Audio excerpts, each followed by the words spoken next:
workplace is certainly an uphill battle for many women, so it may come as a surprise that more than 80% of women don't want to work for another woman. Well, why? Lucy Brogden joins us now to find out more. Good morning, Lucy. Hey, Lucy. How are you? Welcome. This is fascinating research. Tell us about this study. I was doing career coaching a couple of years ago with men and women, broad range of backgrounds. And when you're doing that work, you say to people, what's the next job look like? And I suddenly got struck by the number of women that could articulate the companies they wanted to work for, the type of work, and then consistently they'd say, oh, by the way, I don't want to work for another woman. So I started to track these numbers, and we got to around 80%. I asked colleagues, and they were getting similar numbers. And I knew that was, you know, a small, not very scientific sample.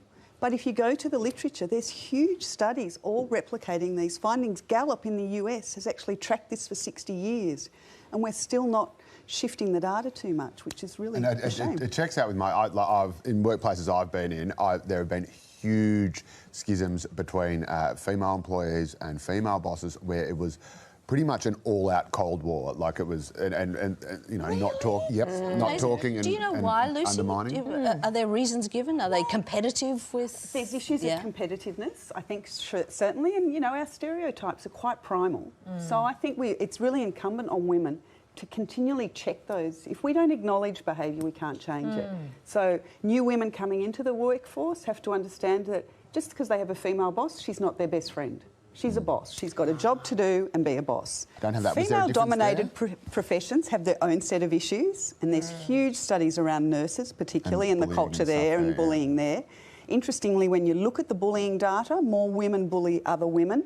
Men are much more even-handed in their bullying targets. So there's some real behavioural things going on. Surprising, isn't it? Yeah, well, I'm it's really surprising and surprised. disappointing. And I think as women and all people in a workplace, it goes back to, you know, David Morrison's great comment about, you know, the behaviour you walk past is the behaviour you accept.